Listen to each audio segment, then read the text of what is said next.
Today's class is on buyer orientation meetings and the importance of them and how to do them. So while I have all of you, why don't some of you just chime in? First of all, how are you doing and how's your business? Tell me how you're coping and what you're doing to adjust.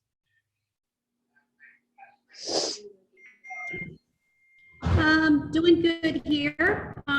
Just wear masks, gloves. I touch everything. All my clients are wearing masks.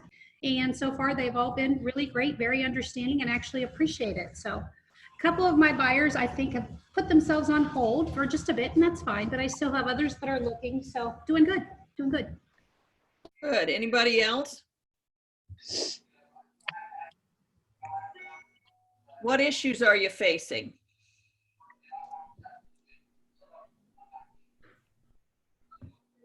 Anybody? Jay, Jay, how are you doing? What are you facing any issues?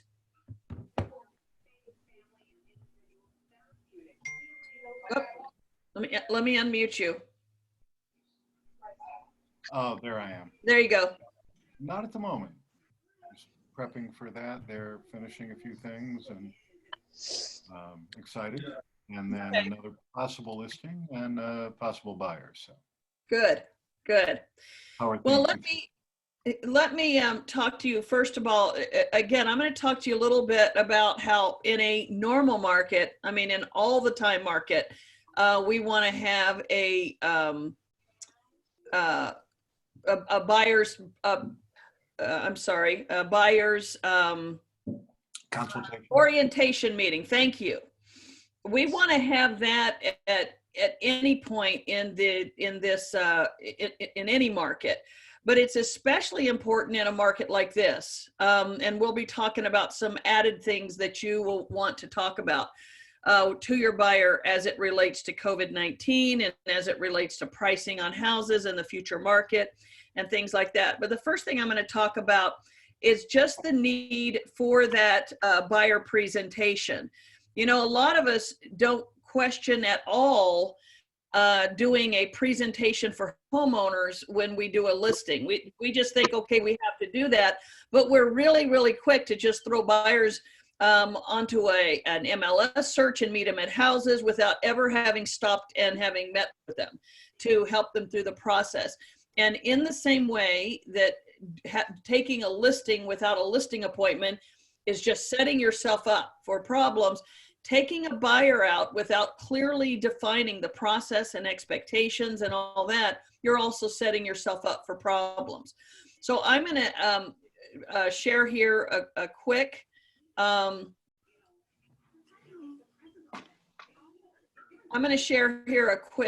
look at just some reasons why we have a buyer orientation meeting and how to conduct one.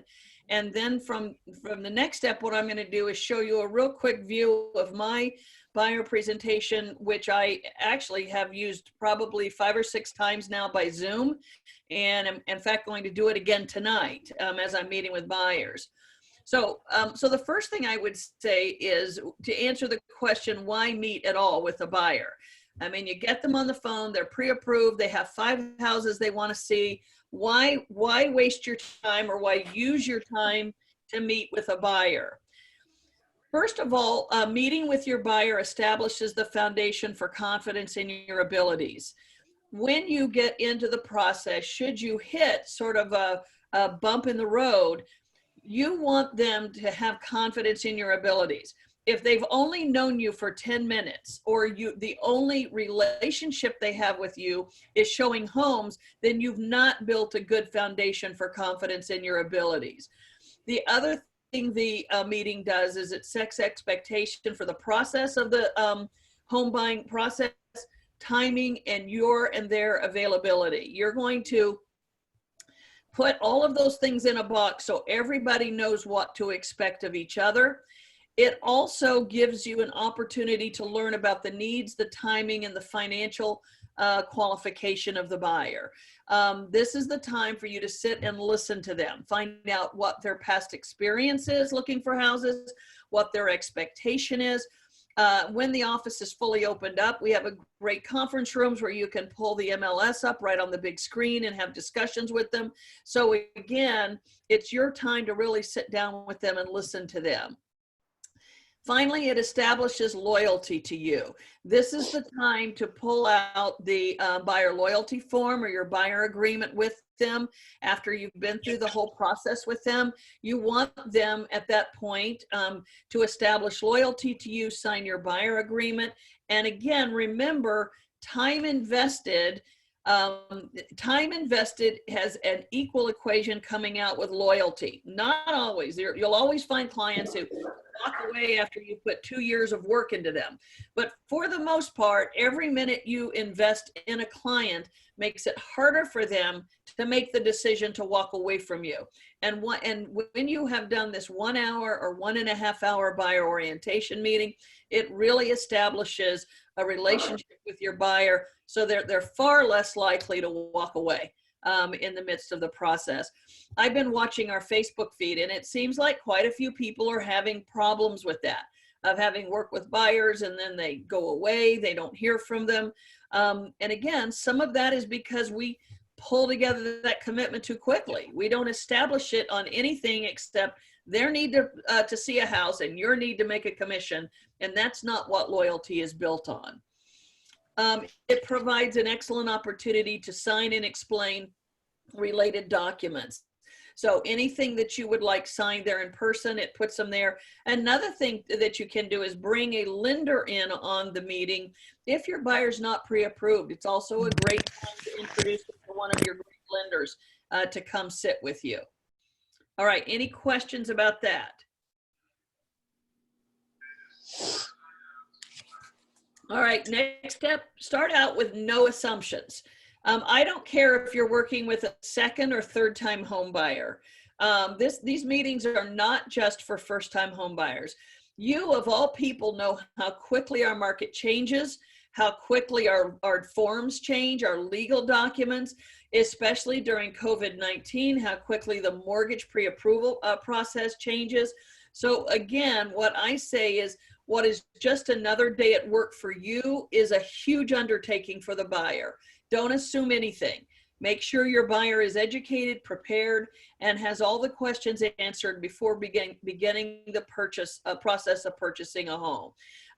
If they're on their second home and they haven't bought in 5 years, well, you know how different the market is today than it was 5 years ago. If they're on their second home and they haven't bought in 3 years, well, our contract has changed in 3 years. Our documents have changed in 3 years. You've got to wear a mask now.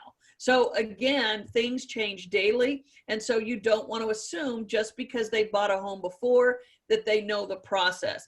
And what I do is I just tell them that. I'll say, Mr. and Mrs. Smith, I know because you own a home, I know you've done this before, but you know, our world has changed quite a bit. And I think it would be helpful for all of us to take an hour and sit down and determine where you want to buy, what you're looking for, and let me walk you through the process in 2020. And you know what? Even the most experienced homeowners are going to be grateful. They're going to say, yeah, that would be real helpful. We haven't done this in a long time.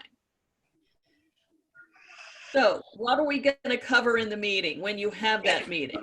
Number one, you're going to sit and chat. I always come to the meeting with a nice yellow legal pad or whatever you take notes in, and you want to sit and listen to them. This serves a couple roles. Number one, you're going to get to know them. If you've just met them, they're sitting in front of you. This is something easy for them to talk about. They know what they like. They know what they're looking for. It's going to help you determine if both partners, if there's two of them, if they're on the same page. It's going to just be a warming up period just to listen to what they have in mind. You want to cover what the role of the realtor is in this, and especially if they've had a realtor before. Many times I ask them, you know, what was helpful to you that your realtor did? Now, I always pose a positive question. I don't ever say, what do you do not like about your realtor? I always say, what was helpful to you that your realtor did in past transactions? Because you're going to hear real quickly if it wasn't a good realtor. You're going to hear, well, realtor, or we pretty much found the home ourselves, or you're going to hear great things about their previous realtor, and it helps you understand what is important to them. What should a buyer expect from you? That should be covered in here. What is the time frame? When are you available? How often? Are you full-time? Are you part-time? Do you show homes on Sunday morning? Do you is Thursday night your poker night? You're not available? I mean, what is their expectation from you? What tools do you have available to help them? This is very important because, you know, buyers these days think they have all the tools. They can get on Zillow or Trulia. We want to establish with them the tools we have and why they are superior to what they are able to work with on the consumer level. I always cover how I get paid. And the reason for that is because of, especially young first-time home buyers, I promise you they're sitting across the table afraid that I'm going to ask them for a check. And so I like to establish up front that the buyer's agent is essentially a free service to them, that we are paid through the commission agreed to by the listing agent. So again, I always hit that head on so that they know up front. We go over the process of purchasing a home, and I go over the cost of purchasing a home. Now, when you do this, unless the people are particularly talkative, this should take no more than 45 minutes to cover all of this. By the way, this class is being recorded, so we'll give you a link for it afterwards if you want to go over some of these slides. What is the buyer's desire in a home? This is your time to listen. You're going to want to ask them, are they interested in a single family home or a condo? Do they like new build or existing? Does a school system matter to them? Or do they like older or newer? Do they like fixing things up, or do they want brand new? And obviously price. The price is very important in the home. Are they looking, if they've gotten pre-approved, which hopefully they have, many times that pre-approval is higher than their comfort level. So in addition to the price, I always say, okay, I know you're approved for $250,000, but what is your comfort level? Where would you like to stay? And many times they'll say, well, ideally, we would really rather not go over, say, 220 or 225 on a home. So again, you've got your legal pad out, you're making notes while they're talking and listening to them at that point. Next, you're going to talk about your role as a realtor. What can you do for them? What does buyer representation mean? Be able to define to them what that means in terms of advocacy. What does it mean in terms of their role and their availability to you? So what is buyer representation? What can the buyer expect from you in regards to their home search? Are they looking for, are you going to be expecting them to drive around and just tell you if they like a home? Are you going to be actively pursuing on their behalf homes? That's where I talk about the MLS and what the tools we have to find in the home. And also, what other information and access do I have? I can go into courthouse records. I can run comparable sale data. I can find out mortgages on the home. I can talk to the listing agent, get you some background on it. So again, what use am I to them? What can I do for them, and what is my role as they are looking for a home? What is my knowledge of the market and resale value? I always tell my buyer clients that while they're buying a home, they're also investing quite a bit of money. So part of my role is to know the market and resale value, and also how do I use this information to their investment advantage. All real estate is speculative. We're never making promises on what will happen with their homes, but you should be able to give a pretty good idea of what that home, what the neighborhood's done in the past, what future home sales might be. I recently represented a client who was who are looking at homes, and we looked at 2 split levels in the Upper Arlington area. And I said, this was just this last weekend, I showed them 2 split levels in the Upper Arlington area. And what I showed them is that while the homes were fairly similar, that one neighborhood was much nicer than another, so even though you had the same type of home, they didn't carry the same value. And I said to them, you know, let me give you a clue.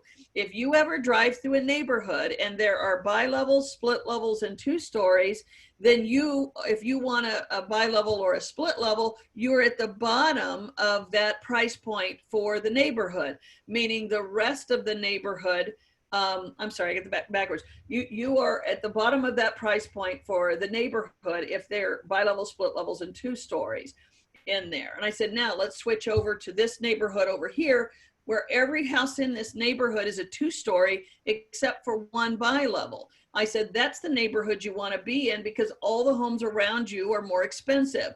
The hierarchy of pricing of homes is bi-levels and split levels are the least expensive. Yeah, I can go pick up today at 5:30. What's that? I'm sorry. Bi-levels and split levels are the least expensive homes in any neighborhood, then 2 stories, and then ranches. So you have a bi-level or split level in there, that tells you the neighborhood overall is nicer. If you have a neighborhood full of bi-level, split levels, and a few 2 stories, that is a lesser priced neighborhood. So again, it's that kind of data you can tell a buyer who says, look, if you like both homes equally, this one over here is the better buy because you are, look around, every home around you is more expensive. That's the neighborhood you want to be in. So again, the knowledge of market and resale and how they use that information to their investment advantage is what they're hiring you for. Also, your knowledge of the contract, timing, and process of purchasing a home and using this information to make a smooth transaction. Really, you are their guide through this process. Are looking to you, I don't care how old they are, they're looking to you to tell them to look up the road, tell them what's coming towards them and what decision they're going to have to make, and then also what's the likely outcome of those decisions. So you're going to make sure that they understand that's your role. Second thing is, what should the buyer expect from you? First of all, what's your availability to them? Phone and email, text. How do they like to communicate? And then when are you available to them? All of you should have hours that you're not available. I'm sorry, you know, I had a disagreement with an agent who a couple weeks ago who was disputing the fact that I put in my contracts that timelines do not include, or the timelines are business days only. And he said, well, I've been in the business for 3 generations and real estate is 7 days a week. And I said, okay, for you, real estate is 7 days a week. Now, I'm not saying I don't work 7 days, but I also have the prerogative that I'm not available these hours during the week. If those of you with small children, though, if you put your kids to bed at 7 o'clock, you should not be interrupted by phone calls while you're tucking them into bed. You've got kids who are playing baseball on Thursday nights. You should not be expected to schedule showing homes on Thursday night. So again, this is one of the good reasons for a buyer orientation meeting, that if you just set this up ahead of time, they're not going to question it. Nobody's going to say to you, well, forget it, I'll find a realtor who will work Thursday nights. No, they're going to say, we appreciate you telling me that. And in their head, they're going to remember, oh yeah, it's Thursday night, Kathy's not available. Or you can say, when I'm not, I have my partner here, another agent who can show you. But again, your availability is an expectation you should set at the time of this buyer orientation meeting. Otherwise, you're going to be running ragged and breaking commitments and doing all sorts of things because the buyer doesn't know any better. So again, showing homes, all of that, there should be an expectation from you. What are the limits of your knowledge? What areas of town are you just not good at? You know, I don't sell a lot in German Village, Victorian Village, or downtown condos. It's not saying that I won't take a buyer down there, but I let them know up front, you know what, this is not my area of expertise. So if you have questions or I have questions about pricing, I'm likely to draw in the advice of another realtor who is probably better at that. Some of you are out showing houses in 5 counties, you know, and again, I get it. When you're new in the business and that's where your buyer wants to look, you do it, but you really need to be sure that you have the expertise to do comparable sales in Madison County or Knox County?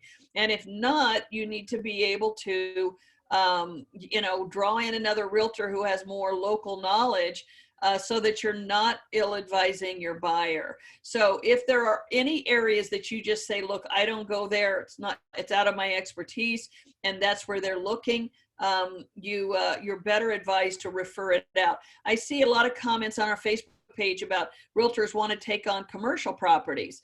Well, you know, that's a dangerous thing. If that's not your thing, then refer it to a Mark Sullivan, refer it to somebody who that is their thing. Because I know we all need the money, and I know that a client is a client, but you also owe it to your client to work within your lane, or have done.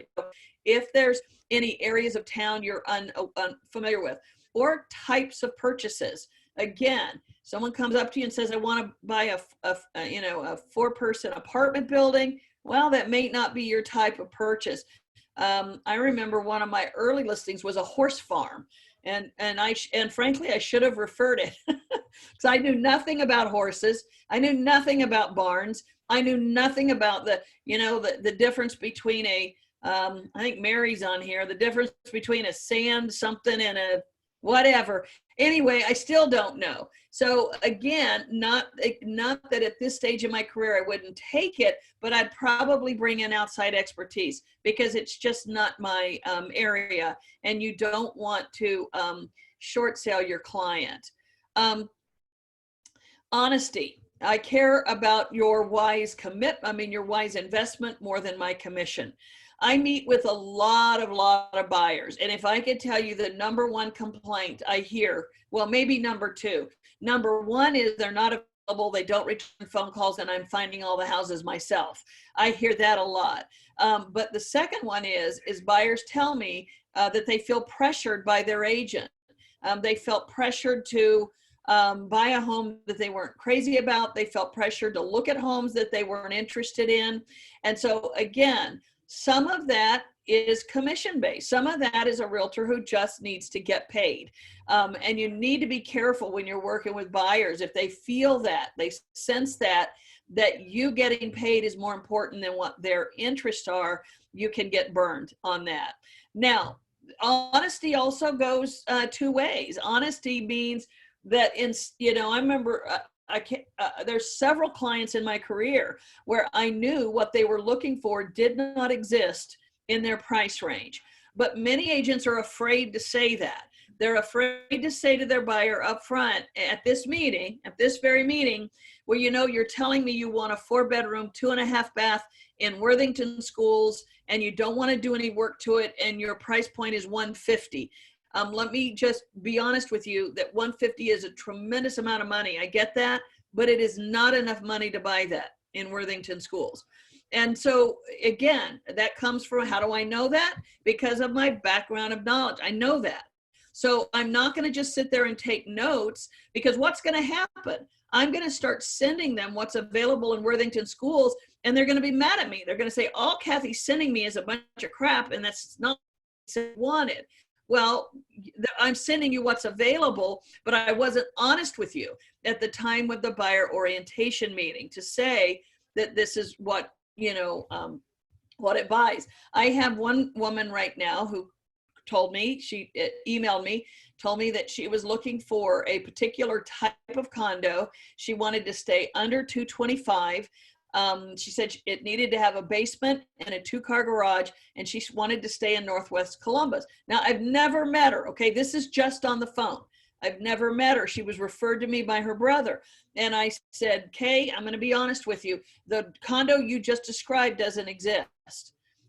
It doesn't exist. I can find it for you. And in fact, when we get off the phone here, I'll email you some, but you're looking at $350 to $400 at least in that area. Now, I could have just said sure and set her up and start doing this, but then I'm setting myself up to be fired, and I'm setting her up for disappointment. So part of your knowledge comes in being diplomatically honest with your buyers if what they're looking for either doesn't exist at all, or in the condition they're wanting does not exist.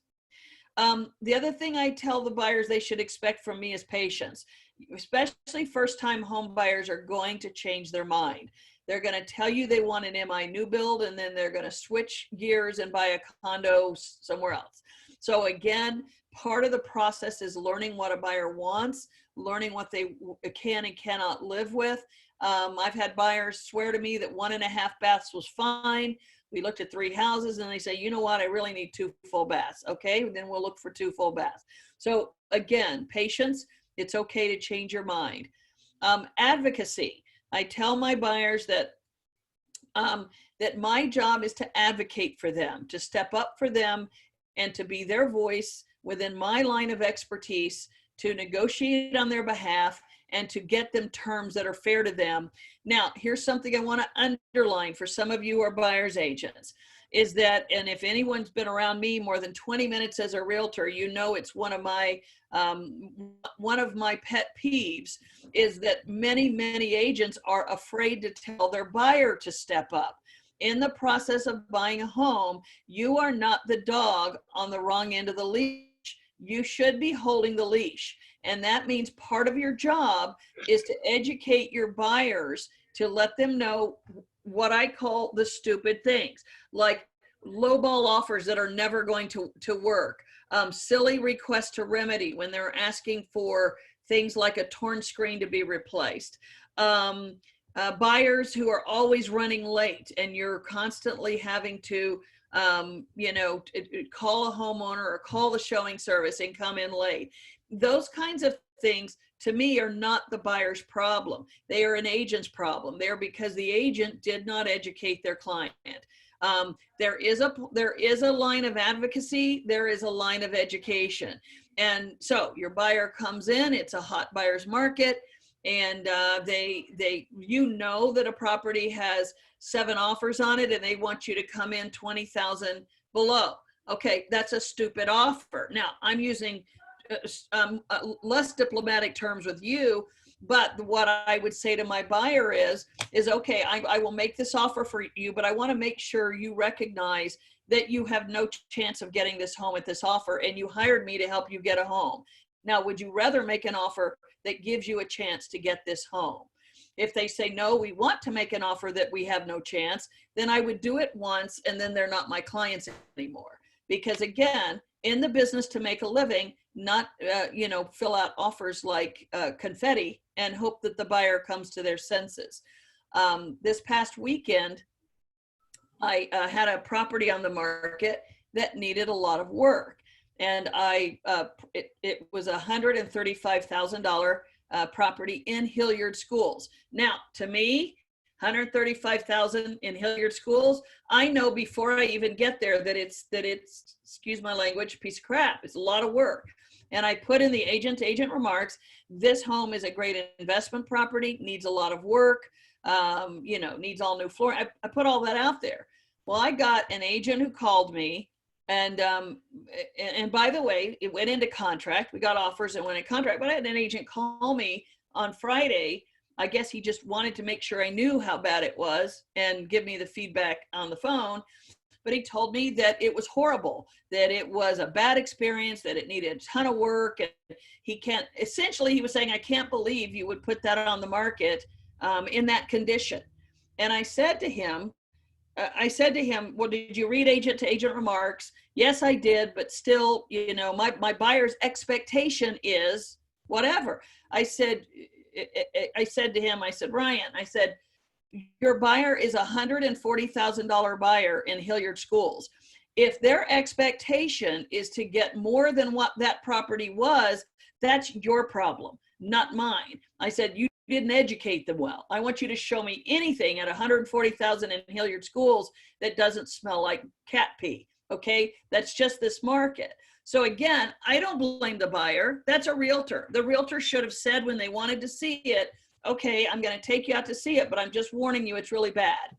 And so I'm sure he took out young Mr. and Mrs. Homebuyer buying their first home, all excited. They're qualified up to 145, woo! And then they get out there and it smells like cat pee and has, burn marks on the carpet, and one bathroom doesn't have a toilet seat. I mean, that's the reality of it. So again, that's your job. That's your job as a realtor. to prepare your buyer. And at some point, that $140,000 Hilliard buyer, if I were the realtor, I'd say this is a business decision. If you're looking for something much nicer than this, it just does not exist. This, in my opinion, was a realtor who was afraid to say that property doesn't exist in Hilliard schools.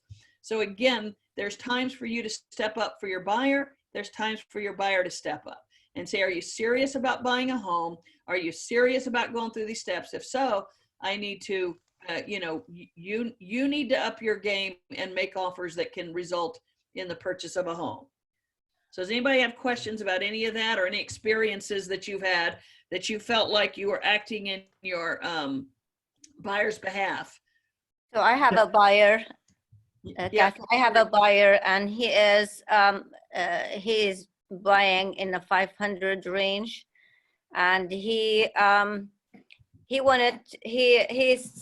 saying that all the homes are going to be the prices are going to be dropping down, and he wouldn't take my advice on pricing it correctly so that we can get negotiation going on. And he just want to try his price only first, and then see where it goes. So would you do that for him, and then see and show him? I mean, you might risk, losing. Well, let me answer that for you.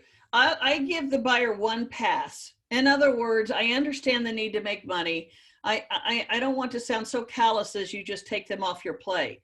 But what I see a lot of agents is making a business practice out of taking buyers around who are never going to go in contract on a home because they feel like they know more than you do. And that's where I would draw the line. Rima, if that were my client, I would let him do it once and say, okay, I just want to make sure you're aware what happened is exactly what I told you what happened. If you feel like the price of houses are going down, then you need to go home and wait till they go down. And then when they go down, call me and I'll take you out to show houses. But the prices are not going down in your price point yet. So you are making a lot of offers that do not have any chance of ending in a executed contract, and you've hired me to help you buy a home. So I said, let them do it once. And then after that, it's a business decision. How many times do you want to be running around and writing contracts for someone who is not listening to you and is working outside market norms, what is happening in the business? So many of us are afraid. To stand on what we know to be true. You have a license, you have experience, you've worked with buyers, and yet we tend to get intimidated with a buyer who disagrees with us. And I'm saying that your chance to gain the greatest respect from your client is by respectfully and kindly, but accurately correcting them and saying, this is not the case. You know, last weekend, Saturday, it was the split level buyer. Same split level buyer brought his parents. Now he's a 35-year-old professional and he's looking in the Upper Arlington area, a lot of older homes. His dad came in, parents were there, dad came in while the son was looking upstairs. The dad challenged me. He says, I think we're wasting our time looking at these old houses. And he pulled up a house, and this is no offense to anyone if you live here, it's just my opinion, but he pulled up an MI home in the Polaris area and said, this is what he should be looking at. These are newer, this is clean, this is pretty. And I said, with all due respect, Mr. Smith, I said, I would take any one of these houses in a heartbeat before I would buy that house. I said, look at this. And I took his phone and I flipped through pictures. I said, those doors are plastic. The trim is plastic.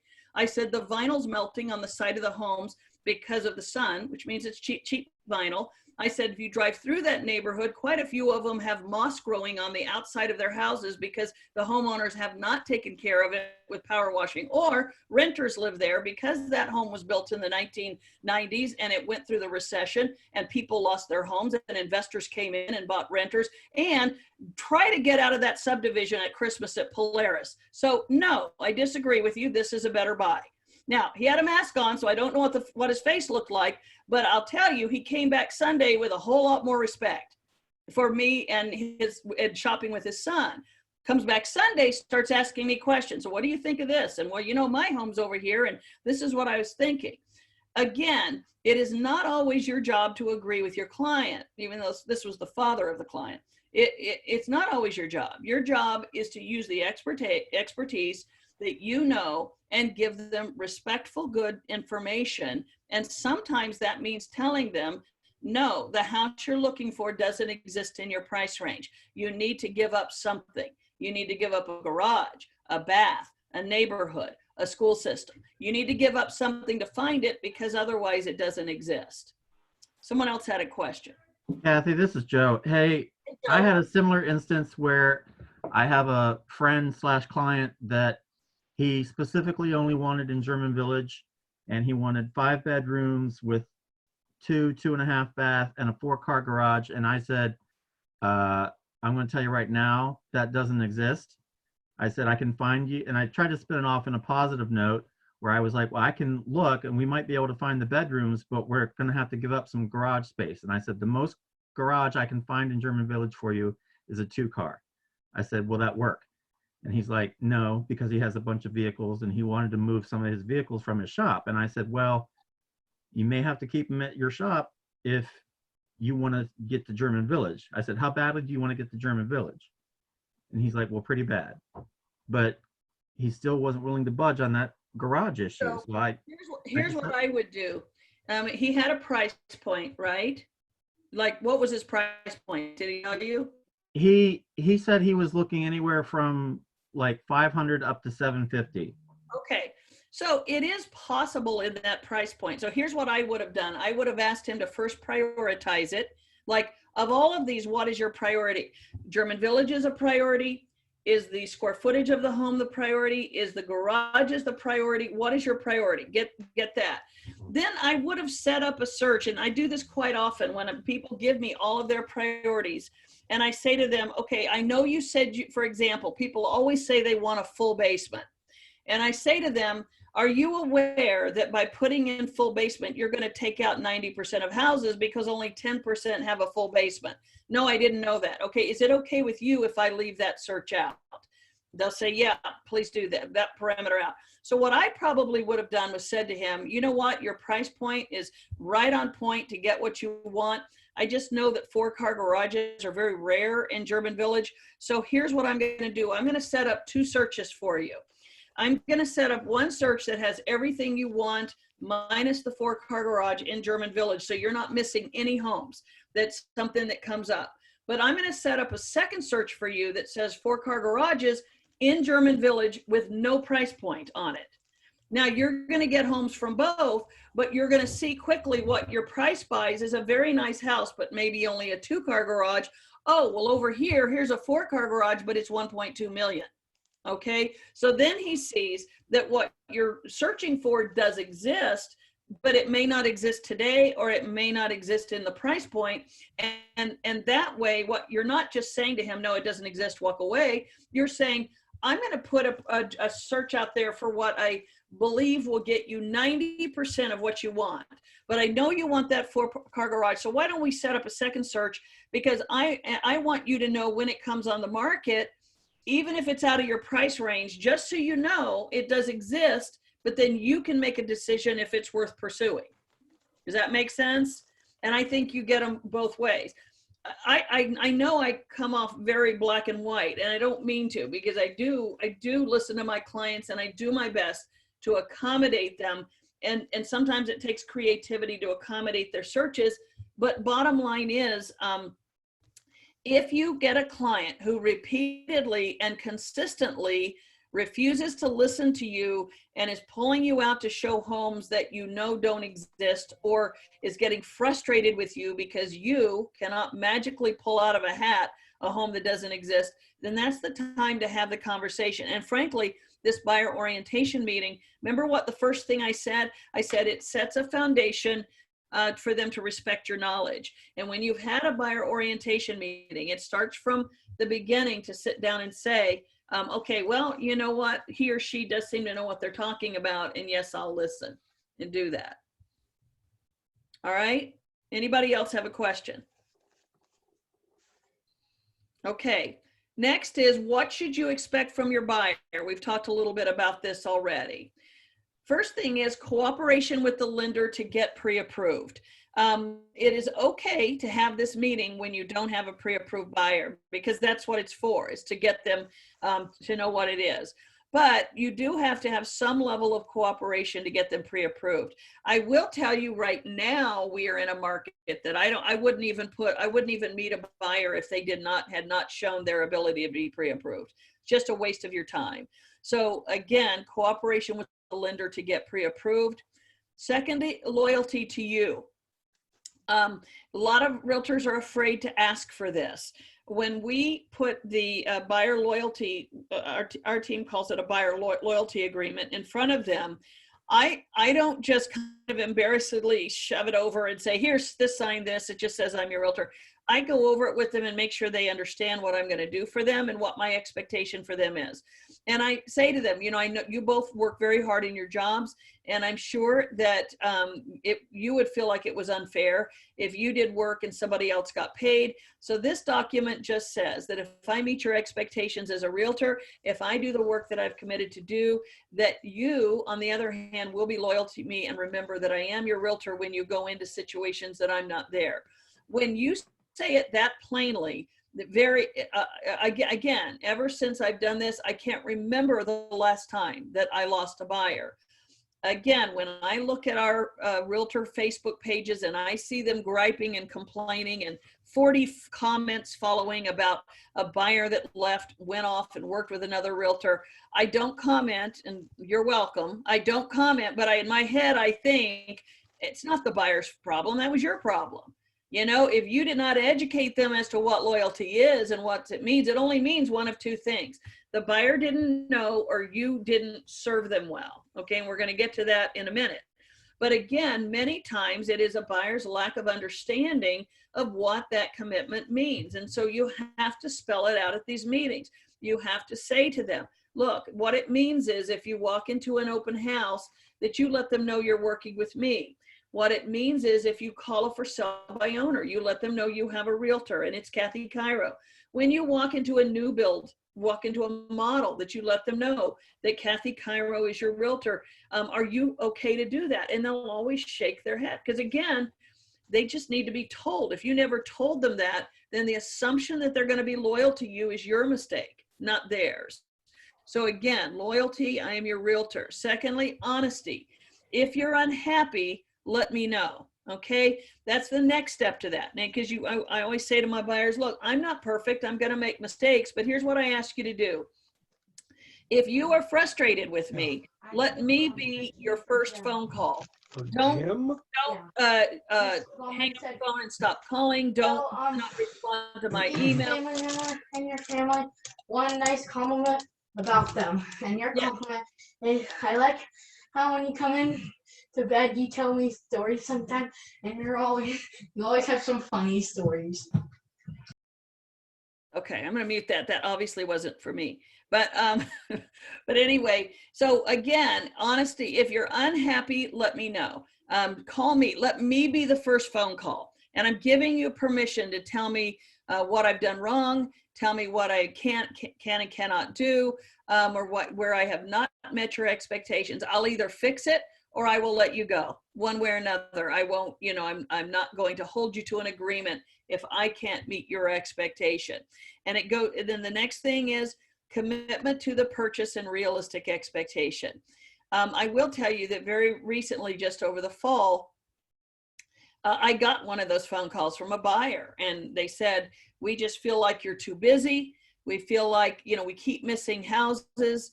We feel like that, that we would be better served by someone who works in our area and all this.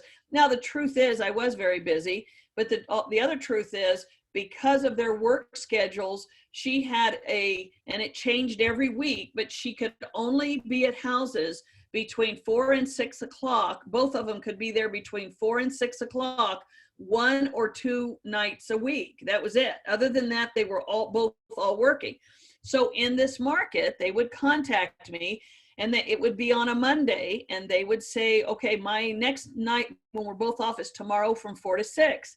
I would say, okay, but then the home would be in contract. Or again, sometimes their notice to me to show the home would be 2-hour notice. Well, I can't, I can't get out there. So I actually agreed with them. I said, you know what? I feel like you would be better served by another realtor, because I am very busy and it is difficult for me to work in to the small windows of time that you have to look for houses. Now, I could have also said, in addition, I think they were very unrealistic about what they were looking for in the price point they were looking for. So again, at this buyer meeting, you want them to have a commitment to the purchase and realistic expectations about what's out there. This is a good time to find out if somebody's ready to buy and someone's not. We have a client on our pipeline right now at the Kathy Chiero group where the wife is gung-ho. She wants to sell the house and buy. It's been 2 years and I've never met the husband. And that's a red flag. I mean, the husband obviously isn't that gung-ho to go. He didn't even come to the listing appointment. And I don't know, he's working with one of my assistants. I don't know that he's ever shown up to show a home. So again, that's a red flag. We finally say, Mary, I'll tell you what, we're going to stay in touch with you. We're here to help. You let us know when Bill's available, when you're both ready to go. Because again, until then, it is not a realistic expectation that they're going to buy something when, he's never left the house. So don't be afraid to kindly, politely, and with respect, ask those questions. Okay. Respect for my schedule and those of the homeowners we will be inconveniencing with a visit to their home. Again, we set up times to go look at homes. I tell your buyers there's, 3 schedules, at minimum 3 schedules we're trying to organize here. My schedule, the homeowner schedule, and your schedule, which is often 2 schedules if it's a husband and wife. So recognize the process I do to set up a showing. If I say we're going to be there a certain time, the homeowner has gone to a lot of work and usually a tremendous amount of inconvenience to get out of the house to allow us in. So I ask you as best you can to respect the schedule and be there on time. And it's funny because a lot of times they're like kids. You'll be at the house waiting for them and they're 3 minutes late and they run up apologizing. Why? Because you set the expectation here. Another thing I want to bring to your attention when I'm talking about this, because I do tell buyers this, unless you've listed a lot of homes, you do not know how much work the seller goes to prepare that house for you. I say a general rule is that they're going to spend 1 hour cleaning for every 1 minute you are in that home. If you spend 5 minutes in and out of that home, I guarantee you they spent 5 hours getting that home ready for your showing. So again, you respect that. You respect that by showing up on time. You respect that by taking off your shoes. You respect that today by, I should say in older days, realtors, we respect that by leaving a card and turning off lights. All of that. That's just respect for someone who's gone through a whole lot of work to get you into their homes. And sometimes buyers just don't get that. They think everybody just lives like their home's out of a magazine and they just walk in. And the fact is there's a lot of work that goes into that. All right, any question before we move on to the next? All right, what tools do I have to assist you? Kathy? Yes. Kathy, may I ask a question just related to respecting time? I currently, thankfully she was able to go into contract, but I do have a client who, how do you handle someone who, for instance, if your time slot is for 30 minutes and they just happen to be a very chatty person, how do you get them to respect that timeline? What kind of language do you typically use to make sure that they're seeing as much as they need to of the home, but still they're not lingering there for 2 hours? So what I hear you saying, Kara, is that you have other homes to show. Is that right? Or you just want to get out of the house because the time's up? Because we have other homes to show, Okay. or there's someone else outside waiting, especially, with everything that's going on. One of the challenges that I ran into was explaining to her, hey, look, I want to hear what you have to say, but we really need to respect the time that we've been given in the home. How do you handle that? First of all, you put that on your list at your buyer orientation meeting. Again, it is not people who are lack of courtesy. It's not any of that. Buyers just don't understand. So a part of your buyer orientation meeting should be, how do you show a house? How do I look at a house? And what I tell buyers is, look, we're going to be looking at homes that the minute you walk in, you don't have any interest in. So what I suggest we do, so that we minimize the time, put it on the homeowner.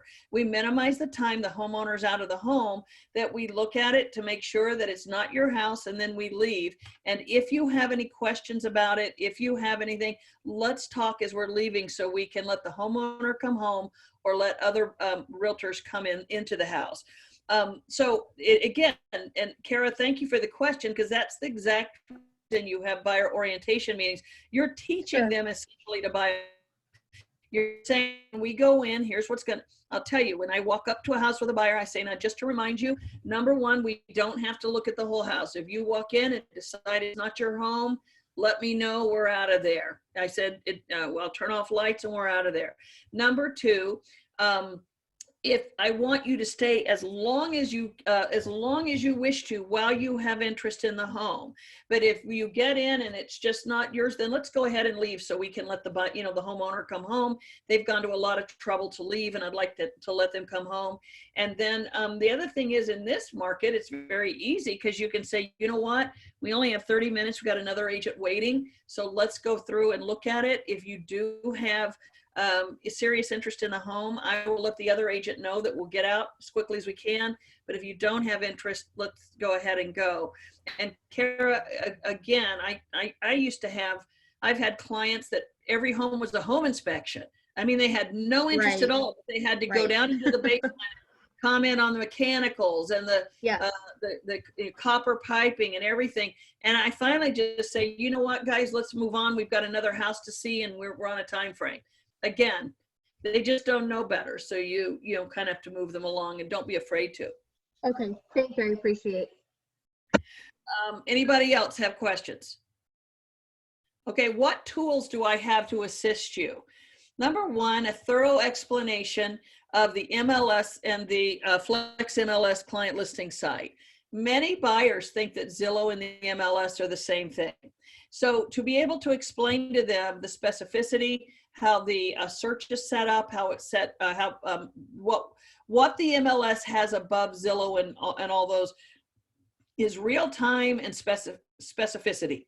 That if you only want a gas fireplace, I can do that. If you want homes, only in a very specific geographic area, I can do that. So again, and the fact that it's real time, it's what realtors work off of. So I explain to them the difference between the MLS and the consumer sites that they are on. Now, let me just touch on this, because this is always sort of a headache. You've set somebody up on an MLS search, and they keep calling you with homes on Zillow and Redfin and all these other places. My first question to them when I get those emails is, I say to them, can you please confirm with me that this came through your MLS search as well? Because what you need to understand is, many buyers already have these searches set up before they meet with you. And that's fine that they do that. And they may, out of habit, just be checking realtor.com every day instead of the MLS. But what you need to make sure is that their parameters in the MLS are not precluding them from seeing some of these other homes that are coming up. So for example, someone sends you a home and say, hey, I saw this home on realtor.com. I look at it, it's Worthington Schools, and I look at his search on the MLS, and he has said Westerville and New Albany Schools. Well, I'm going to go back to him and say, I see you sent me this home on realtor.com. I just want to make sure I have your search right, because I don't have you looking at Worthington Schools. Would you like me to add that? Or price. I see this home is $300,000. You told me nothing over $275,000. Do you want me to change that? You've got to keep your eye on that. Otherwise, they're going to get frustrated that they're finding these homes out here and feel like you're not sending them what they are looking for. Most of the time when that happens, they'll tell you, oh yeah, it's probably on the MLS. I just have this app and it alerted me and I looked at it first. Understanding auto auditor and mortgage public record. We have realtist and we have the auditor's record. So the ability to take that record and help them make a wise buying decision is a tool you have. Now, everybody can go to public record and probably realtist and see some of this stuff, but you have it at your fingertips and should have a good working knowledge of what it tells the buyer. We have good resources, good referrals of lenders and inspectors, people to help them in the process of buying the home. And also we have, I'm sorry, go back.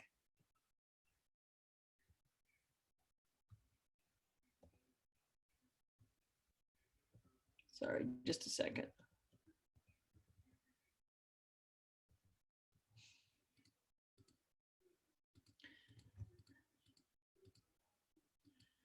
We have contact with and service with new build representatives. I always stress this for buyers. Now, it's getting more difficult to get a new build under 300,000. So if you have a $200,000 buyer, it's probably not a big issue because there aren't a lot of new builds you can get anymore for that price point. But I still like to touch on it with them to let them know that that we do have representatives from various new builds, and is a new build a possibility for them? Again, it's just buyer ignorance. They don't know that you can help them on a new build. So you want to make sure they do know that you can represent them. And if it ever becomes something they're interested in, to please let you know. And again, it goes back to the buyer loyalty, that if they do wander into a new build, make sure that they are going to identify you as their realtor. The next thing I always cover with them is the process and timing of a home purchase. I explain the timeline from the first meeting to closing. And then I talk to them about the role of the lender and the importance of pre-approval in the process. And then they always ask, what is the typical home search timing? You know, that's changed a lot in the past 8 years. Used to be, we looked at approximately 25 homes for a buyer to find a home. How many of you are seeing that your buyer is making an offer on the first home they look at? Why? Because the market is dictating that. And secondly, there aren't a lot of homes out there. And in no small part, because they can now look at 40 pictures of a home and drive by it and Google Earth it and do all that before they ever walk into it. So they're a ready and primed buyer when they walk in the front door. So, but why does this matter? It matters, first of all, with buyers with leases. They want to know when they need to give 30 or 60 days notice. It matters in terms of their down payment. Some buyers are depending on tax returns and bonuses, or getting money out of a 401k. So again, to be able to tell them based on their price and their market, what should they expect in the timing on the purchase of their home, you should be able to tell them that. We go over the purchase contract at the buyer orientation. I just pull one up and we go over briefly all the clauses so that they are aware before they see it for the first time, what they are going to be expected to have and to sign. And then I also go over the home inspection, talk about the home inspection, the importance of it, the various inspections they may have on the home, and also what their role is in the inspection and what the outcome of the inspection, what their options are coming out of. And then finally, we go over the closing. What's going to happen at the closing, and what do they need to be prepared for? What do they need to bring with them? Again, this isn't the last time you'll talk to them about it, but it is absolutely valuable for them to be able to hear it, so that when they are approaching closing, that is not the first time they've heard about it. You know, I recently had a situation where we had 2 young buyers buying their very first home, and nobody told them that they needed something. I can't remember what it was, wasn't a driver's license, but they were already packed up and had their stuff in boxes. And at closing, they were told to bring XYZ. I don't remember what it was. They had to go dig through boxes to find it because they weren't ready. So you want to prepare them for in the closing for whatever documents they need. If they're going to need, I know what it was. We're supposed to have a letter of proof of insurance, having gotten insurance, and they had, but it was in a box somewhere, and it was literally an hour before closing, and they couldn't reach their insurance person. And so again, it was because they weren't prepared for what they might have, what they might need at closing. So again, that is, we go over that. The cost of a home purchase. This is always very important to young buyers because they're usually limited funds, and you want them up front to make sure that they know what the cost of it is. So I explain to them pre-closing expenses, and in just a moment I'll show you a document I use. I explain what closing costs are, when those are paid, and I explain down payment, what that is, and finally I explain seller contribution. What are closing costs? You know, we have so many buyers come that say, well, my friend said that they got the seller to pay all the closing costs. Well, again, we're in a completely different market, but it can be done. But here's what is very important for your buyers to understand is that closing costs is not free money. All it is negotiation off the price. And what I mean by that, if your buyer offers $200,000 but needs $3,000 in closing cost and the seller agrees, what they have done is they have opted for closing cost instead of a sale price of $197, because the seller's net is $197. And many, many times I have gotten offers from buyer's agents that are list price, but the buyer asked for closing costs. And then they'll come back to me and they'll say, why didn't you take my offer? It was a list price offer. And I have to say, no, it was not a list price offer. It was list price offer minus the closing costs. So it was net to the seller, the difference of your closing costs. And again, if you don't know that and you are erroneously explaining it to your buyer, then you're putting your buyer at a disadvantage. So what I say when I talk to my buyers, I don't ask them, do you want the seller to pay your closing costs? Because then it sounds like free money. What I say is, do you want to mortgage your closing cost into the price of the home? Because that's really what it is. It's not free money. It's saying I would rather add to the price of the home and put that in my mortgage than bring the money out of my pocket. So if you explain it like that to the buyer, they understand that yes, they can take advantage of a seller contribution, but they're doing so at the disadvantage of the price of the home. They're paying more for the house to do that. Does everybody understand that? Good. So whenever any one of you make an offer, I'm going to come back on you if you tell me it's list price and you have closing costs in there. Explain down payment. DPA means down payment assistance. Explain its availability, and there's not much availability anymore. We have grants for grads. We have homes for heroes. VA can still get in with zero down. But a lot of the down payment programs that were available 10 years ago are no longer available. So many buyers come in with an expectation that they can have their down payment given to them in some way. And there's really very few roads to that end in today's market. Ask about their ability to provide funds for all these expenses. This is another area that realtors get really nervous, is we don't want to ask such a personal question as, do you have all of this money? And yet our work, our time, and our commission depends upon it.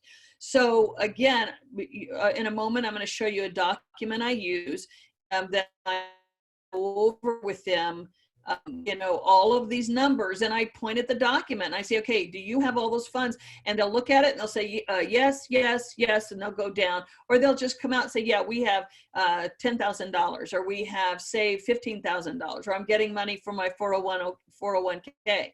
Again, that is not a personal question. That's a business question that you getting paid depends on. So there is a way to ask it, and many buyers would not be sitting there with you if they weren't prepared to answer it. All right, any questions? All right, the mortgage payment. I always explain to them. Kathy? Yes. I do have a question. I had to figure out how to unmute myself. Do you have time for a question? Yeah, hi, Courtney. Hi. You know how you were talking about if someone wants the seller's assistance in terms of closing costs? There was a question you came out with that you asked them, and I think it was, do you want to mortgage closing costs into the offer? What was the question that you... Instead of saying, do you want the seller to pay your closing costs, which makes it sound like it's free money and has no effect on the offer, I explained to them that all closing cost is a different way of negotiating off of list price.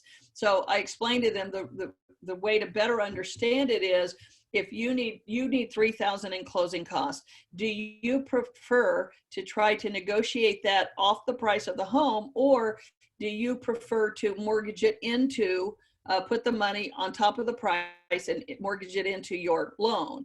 Because if they need 3,000 in closing costs, they're gonna pay 3,000 more for the house. It's not the seller giving it to them. It's them putting it on top of their loan and saying, I would rather mortgage that money rather than come out of pocket with it. Does that make sense? Yes, it does. It's a very, yeah, it makes perfect sense to me, but for me to turn around and try and explain it to a buyer, that way of thinking, I was just trying to figure out what the question really was that you asked. The question is, do you want to take that money from your pocket and pay it and get a lower purchase price, or would you rather mortgage it, make it part of your mortgage and pay more for the house? So for example, if the house say like the house is $249,900 and they want $3,000 in closing costs, your advice to them, the buyers, would be to offer, at the very least, if that's the asking price, you would want to offer 49, 50, 51, 251,900 is what you're saying. Yeah, I mean, I don't care what they do. What my question is, let's use round numbers. 250, they need 2,000 in they want 2,000 in closing costs. So my question to them, is, do you have the $2,000? If they say no, we've saved our down payment, but that's all we have, then there's no choice. Then I say, okay, then what we're going to do is ask the seller to contribute that out of their proceeds, but understand that it's not free money. What you're doing is taking 2,000 off of their net. So in today's environment, I would explain to them that we both agree that we need to offer at least list price, correct? Yes, we do. Okay, what would you like to offer? Well, we're willing to offer $255, okay? And in addition to that, you want the 2,000, right? Yes, we do. Okay, so that means we're gonna offer $257 so that the seller's net is still $255. So you almost have to show them with real numbers. If they say to me, yes, we do have the $2,000, we don't need, then I say, okay, then you have a choice. You can ask the seller to contribute it out of their proceeds using the same thing again, but recognizing that they are getting their net is less, it's $2,000 less, or you can add it to whatever you want to offer to them. And as long as the bottom line wins, you win. I said, but understand that in doing so, you are taking that 2,000 and you're putting it into a 30-year mortgage. So you're paying interest on $2,000 for 30 years. Is that what you'd rather do? And sometimes they'll say, oh no, we'll go and pay it ourselves. Or they'll say, yeah, we really do, because we need that money. It needs paint, it needs carpet. We'd rather save the cash. And that's fine. Okay. But again, it's just making sure they understand. I think the bottom line is, and the big misunderstanding I get in our industry from buyer's agents all the time, is that it's automatic, it's expected, and it doesn't cost the seller anything. And the fact is, if you ask the seller to pay $3,000, you're asking them to negotiate $3,000 off the list price. And is that what your buyer wants? Is that what your buyer wants, or are they just thinking it's free money? Because it's not free money. It comes out of the seller's pocket and goes right on to the buyer's mortgage, is if the buyer chooses to pay it. Thank you. Okay. Hey, Yeah. Kathy, I have a follow-up question on this. So would they, for the home not approving and not appraising for the value that has been added? Well, yeah, that's a good question. This weekend last week I wrote an offer for a client who needed a home that I think is already at the high end of the price point. In fact, the realtor told me it was in contract before and it fell through because it didn't appraise. And I still don't think it'll appraise, but my buyer wanted $3,500 in closing costs. So we wrote it in, but the listing agent countered back and said, if the home doesn't appraise, the first thing to go is your buyer's closing costs, and which makes perfect sense. If you're making the price of the house $3,500 higher than what it should be because your buyer needs closing costs and the home doesn't appraise, well, the first thing we're going to do is cut the closing cost. Turning that around, on that crappy condo that I had this weekend, we did get multiple offers on it. One of the offers was above list price and asked for closing costs. And I called the agent and I said, look, can your buyer buy this home without closing costs? In other words, are they just asking for closing costs as a convenience, or do they really need them in order to buy the home? And he said they really need them to buy the home. And so they didn't win because I didn't think it would appraise. So I went back to my owner and I said, look, net to net, this offer over here is a better offer, but I'm not sure it'll appraise and you may not get that. This offer's a little less, but I'm sure you're going to get it because they have $50,000 down. So he chose the better bet rather than the risk of a home not appraising.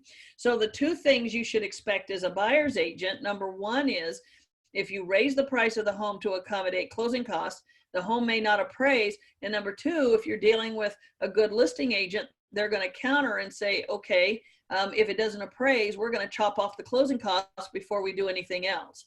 And very likely get a question like I did, which is, is their loan dependent on them getting closing costs? Because if the answer is yes, then I'm probably not going to pick you, because if it doesn't appraise, you guys can't get the home if I cut your closing costs. Thank you. Okay. All right, let's look at the mortgage payment. I always want to educate, especially younger buyers, what a mortgage payment is. That it's principal, interest, taxes, and insurance, and then finally private mortgage insurance or mortgage insurance premium. A lot of younger buyers don't know that that's what the mortgage payment is made up of.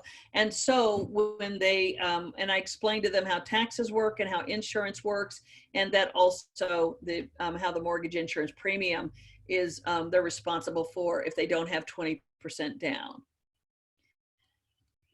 And then I always talk about, again, new build representation, that what is my role in a new build. And then finally, the importance of registering your realtor, again, going back to loyalty to you.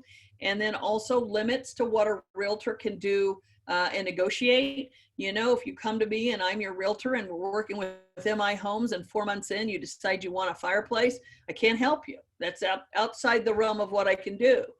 If you are my client and MI Homes told you that your sod would be in by June and it's now the middle of August, yeah, I can help you. That's something that I'm there to advocate for you. So again, to educate them exactly as to what you can and cannot do in a new build.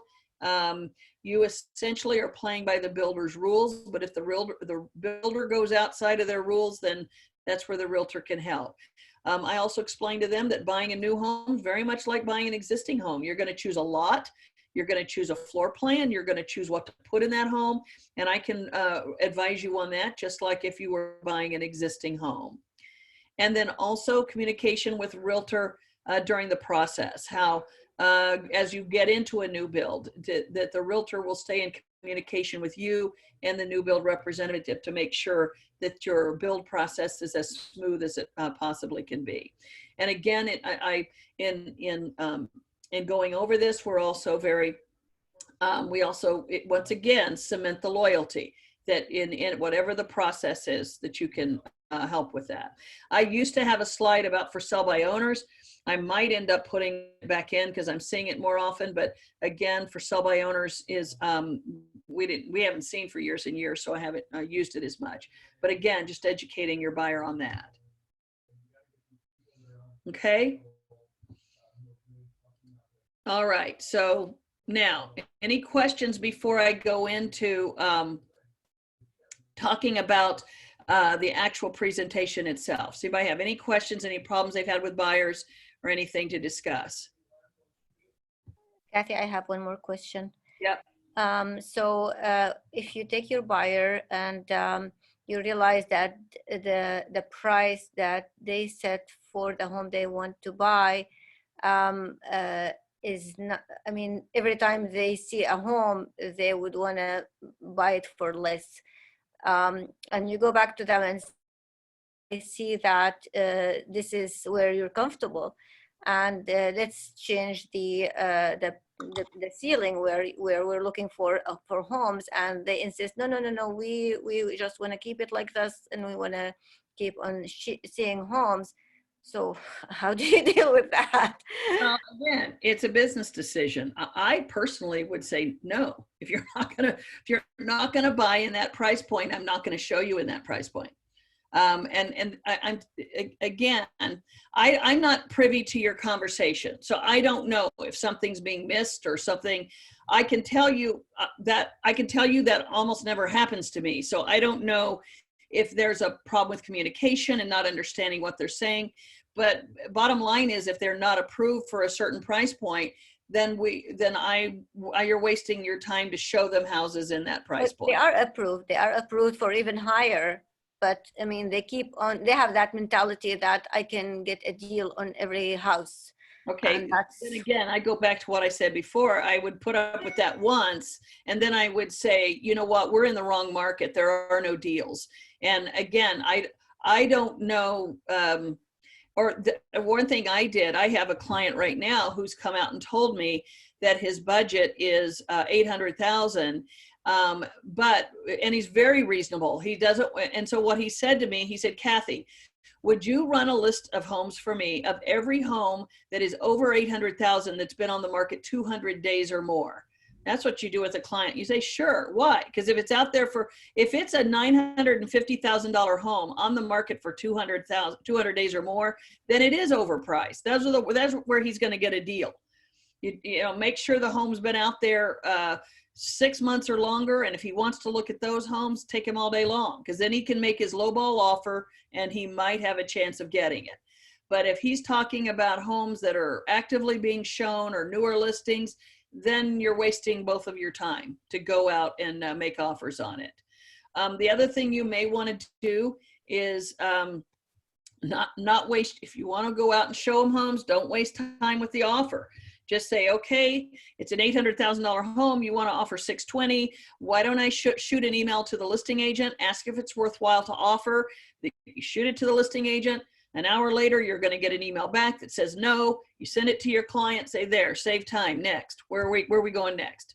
Okay, so I did that for 2 homes, and both homes, surprisingly, I mean, we were going 50,000 less, and they would say, yeah, please send the offer. And I was really surprised, but well, then if they say yes, send an offer. But again, I'm not privy to your conversation or why they're continuing to look at homes, and there are some other issues, but this was something one of the issues. Thank you.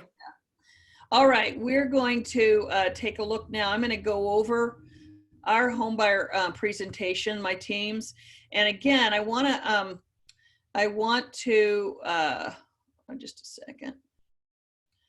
I want to tell you, we have abbreviated it a little bit only because we've been doing them virtually. I mean, we actually have a little book we give our clients that has this information I'm going to share with you, but quite a bit more.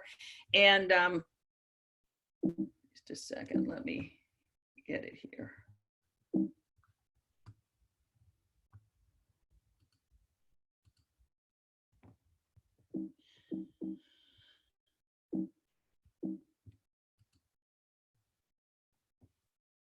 Hold up to the first slide.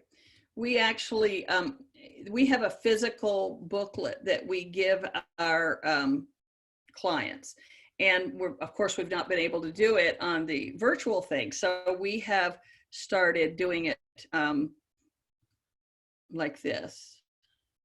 All right, so we've put it into a PowerPoint and with our clients. So we start out talking about, why do you need a realtor? And in this first page goes over exactly what I said about what kind of advocacy we bring. Right here, it talks about the time it will save them. We know the housing market, a wild goose chase. We'll help buy any house for sale by owner, sold by a builder. We know the lenders. We're an excellent source knowing neighborhoods and helping bring objectivity into the process. Then we talk about our mission statement as a team, what our philosophy of business is, who we are, how we operate in our business. Talk about getting the pre-approval. Whoops, sorry. About getting financing. If they have not already gotten financing, we talk about how they search for a lender. Many times we'll provide them a list of lenders we work with. We talk about how to get pre-approved for a mortgage, what that means. We talk about what the good faith estimate is, what all of those numbers mean and what should be important to them. And then we talk about what they're comfortable spending, even though they're pre-approved for a certain amount. What is their comfort level? I usually spend time talking. If it's a younger couple, I talk about the next 5 years. Do you both intend on working? Do you intend on having children? Have you thought that far ahead? Again, it sounds like their mother, but what I'm trying to get them to understand is whatever they choose today, they're going to have to live with for 5 or 6 years. Last weekend, I made an offer on a home for a couple, and the whole reason that the couple were selling, I had the buyer and I was showing a listing, and the realtor told me they'd only lived in it 2 years, and they bought it brand new, only lived in it 2 years. And it was because the wife, they'd had a child, and they had decided they wanted her to stay home with the kids. Completely admirable. Cheers for you. You're going to have wonderful, happy, healthy kids. But they lost $60,000 on the sale because they bought new and sold too soon.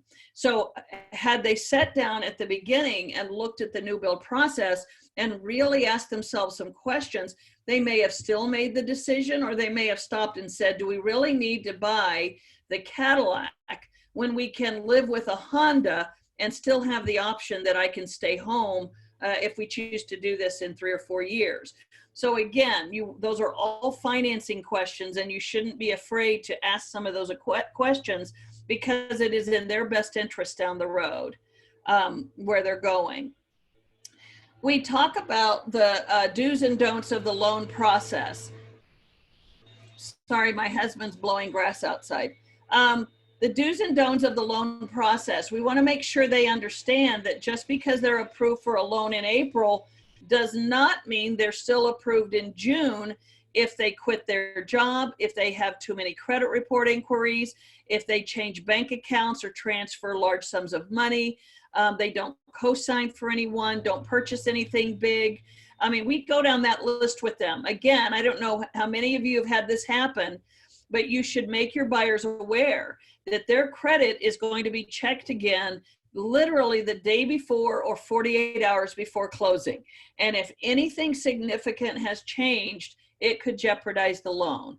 So we, again, don't take that by chance. I recently had a closing fall through.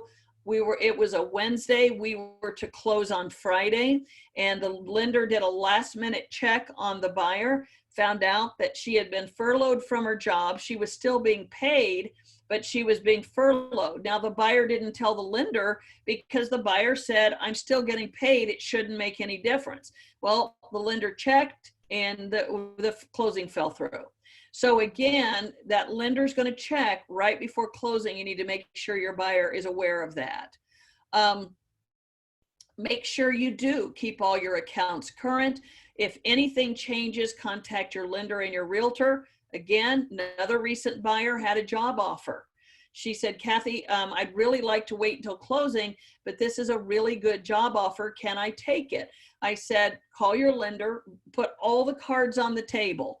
And especially during this COVID-19 time, I don't like to rock the boat, but if your lender says, okay, go for it. I don't want you to turn down a great opportunity, but if the lender says no, you're going to have to choose between the house and the job. But the real key factor was, don't keep it a secret. Make sure if there's any changes, they let you and the lender know. Keep all their payments on time. Do have any lender required funds to your loan officer within 72 hours after home inspections are complete. Do return phone calls.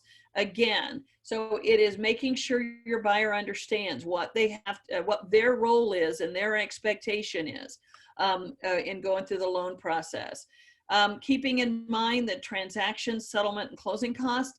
Again, what are those? Those are the fees you're going to be charged in addition to whatever you're purchasing. and then the down payment and mortgage. We touch on that again here in a little bit. Some of the lenders we recommend, again, this is in a little book we give them as some of the lenders we recommend. This is a very important page. We talk about the home buying process, and I walk them through this. We talk about buying a real estate agent. We obtain financial pre-approval. We analyze the needs in a buyer consultation, which is what we're doing right now. Then while we're sitting there, we go ahead and select properties. We take the time to view the properties. We write an offer. We negotiate terms.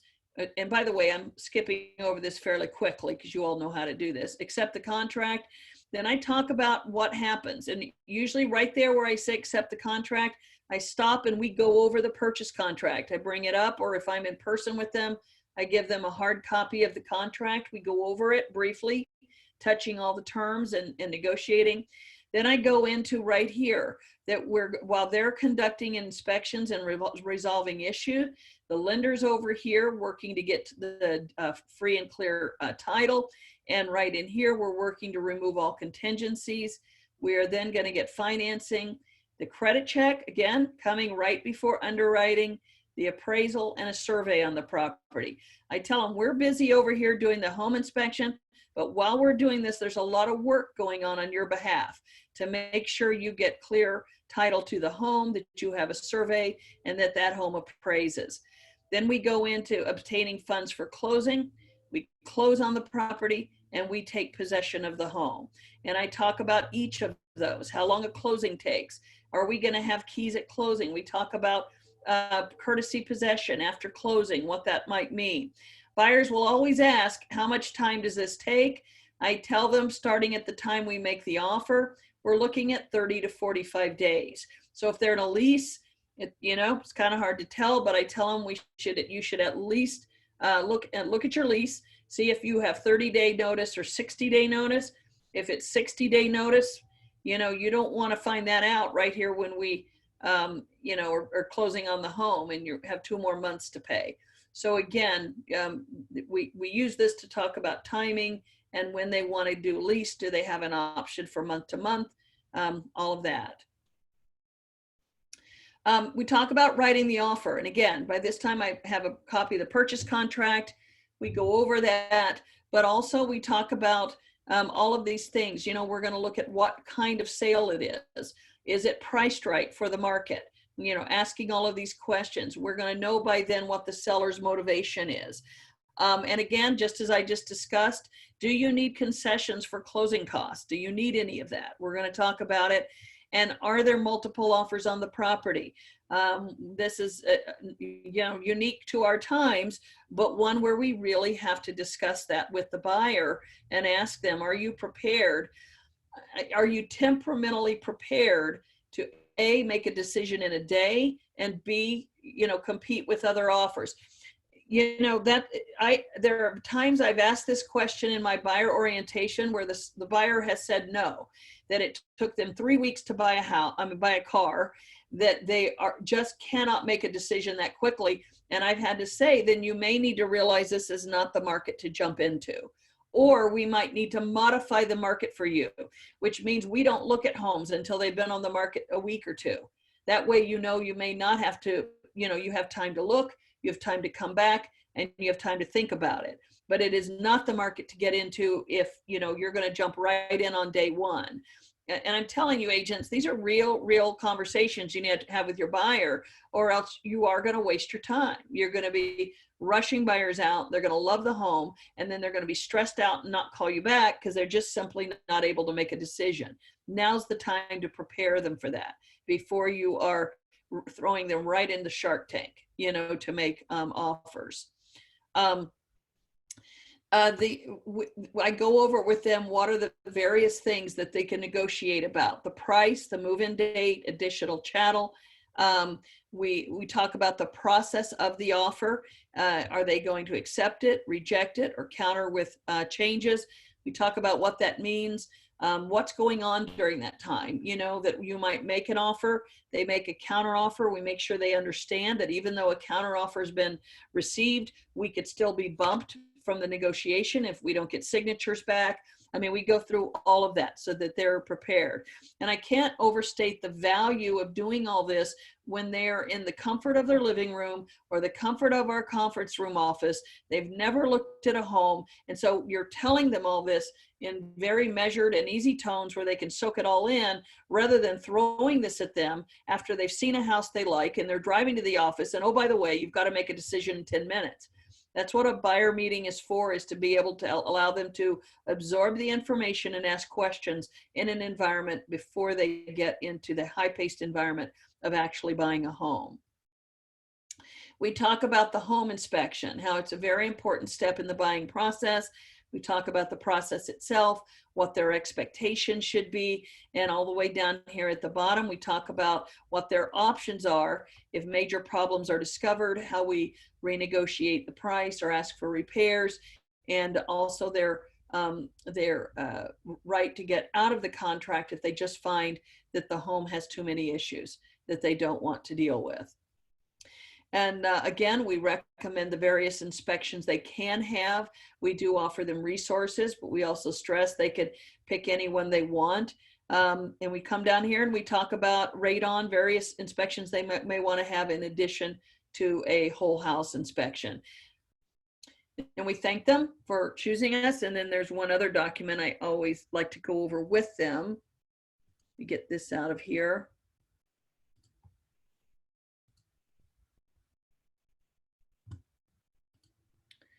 Buyers always want to know. Well, let me show you this one first. This is our 10 ways to win document. Hold on a second, let me get this out of here.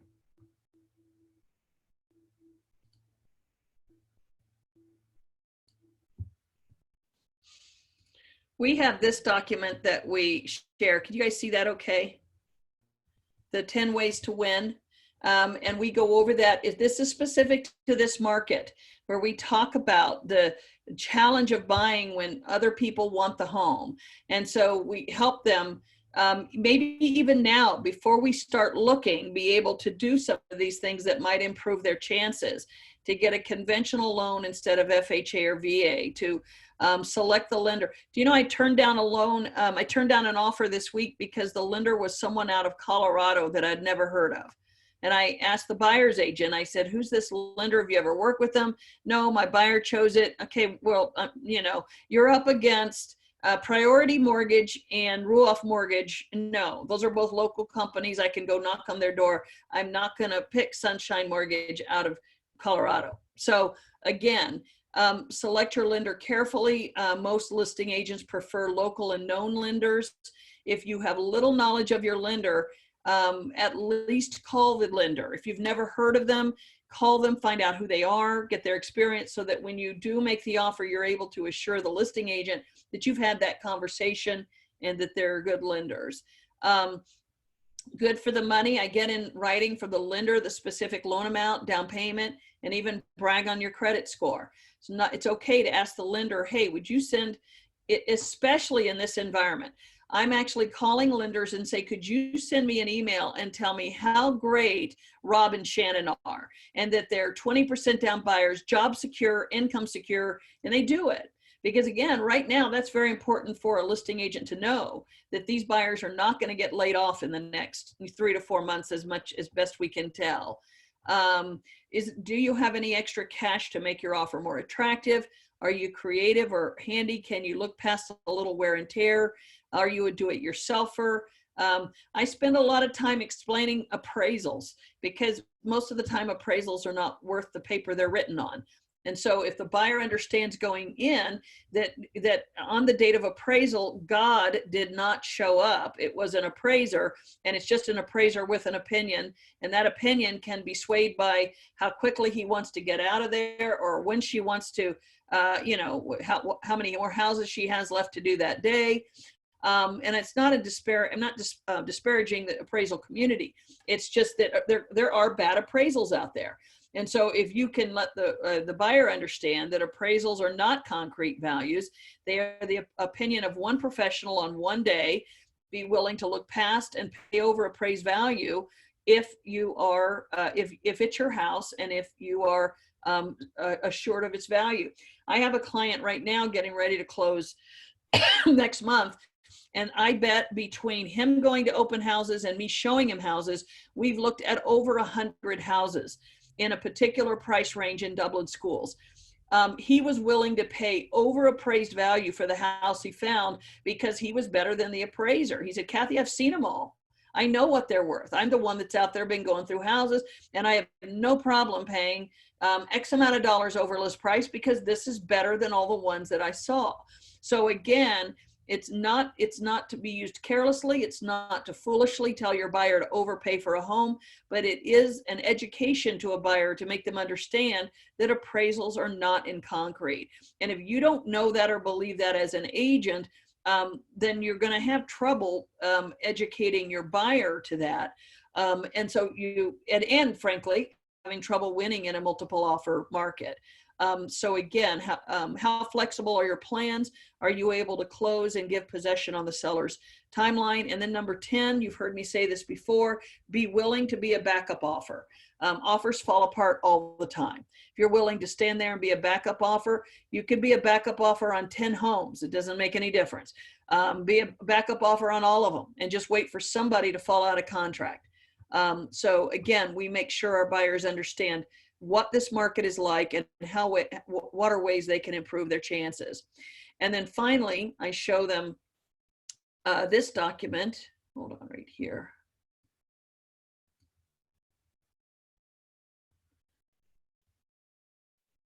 Sorry, give me just a couple minutes.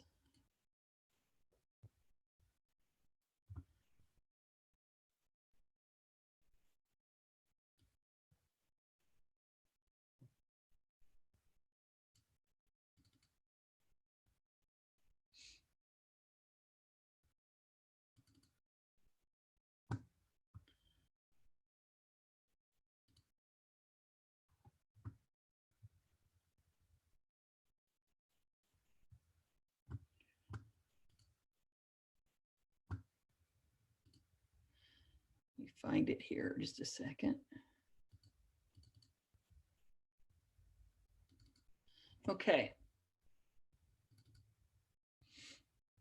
Buyers always want to know, how much do I need to buy a home? So I show them this document and actually give them a copy of it. These are pre-closing expenses. We talk about the credit report fee, the appraisal fee, home inspection, additional inspection monies, earnest money, 1 year of homeowner's insurance. And again, I say not all of this. Sometimes lenders will charge the first two in the closing cost, but they need to be prepared to have this money out of pocket before they get to closing. Then we talk about closing costs, $1,500 to $5,000 plus paid to the lender. That once again, we talk about this is cash out of pocket, and they can be financed into the loan. And finally, we talk about closing cost. I'm sorry, down payment. Again, this is where I hold this, look at this sheet, and I just ask them. Yeah, do you have a question, someone? Yeah, it's me. The form's not up. Oh, sorry. Hold on. Thank you, Brandon. Just a second. Let me find it. Now, can you see it? Yep, there we go. Okay. So how much do I need to buy a home? I go over the 3 categories of expenses: pre-closing, closing cost, and down payment. And this is a good form to look at your buyer and say, okay, looking at these expenses, are there any of them that you feel like you're going to need help in getting covered? That's where, and they'll tell you, they'll say, yeah, well, we have number 2 and number 3, but not sure we have all that cash, you know, beforehand, or we have number 1 and number 3, but we're going to need help with our closing costs. So again, this is a good form to get the dialogue started on what kind of money they have and what they're prepared to buy. Okay.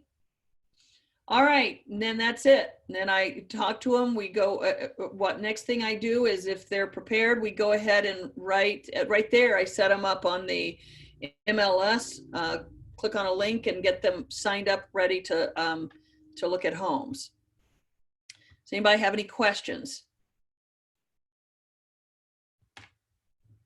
So Kathy, when do you have them sign that agreement, that exclusive right to represent a buyer? At this meeting, and when I do it virtually, I talk to them about dot loop and about electronic signing. And then I say to them, you know, before we hang up today and before we're done, are you comfortable with working with me and ready to go? And they say, yeah, we're good. And I say, okay, then I'm going to send you electronically a document to sign. It's called a buyer's loyalty agreement. Go ahead and sign that. And I said, and then that's good practice because you're going to be using dot loop to sign documents, and that'll get you going. And the same thing for the consumer guide? I don't. I mean, I wait till they're signing all their documents for, I go over it with them, but I don't necessarily, I wait till have them sign that when we've got all the agency documents and things going on. You can have them sign whatever you want at that point. But in terms of just committing to them as your buyer, you can, you know, I have them sign it as soon as we're off the phone. And I've had buyers say to me, well, you know what, I'm talking to a couple more agents. I appreciate your time. And I mean, buyers, especially your higher end buyers, they're very much like listings. Many times they're interviewing a couple realtors. They're not just going with their former babysitter or someone their mom and dad used. Buyers are getting, especially higher end buyers, tend to be a little more sophisticated, and they tend to be more picky about who they work with, and they'll say, you know, I don't want to sign it right now. I'm talking to a few other realtors, but I'll be back in touch, the same way they do with a listing agreement. All right, any other questions? All right, thank you, everybody. This Thank you.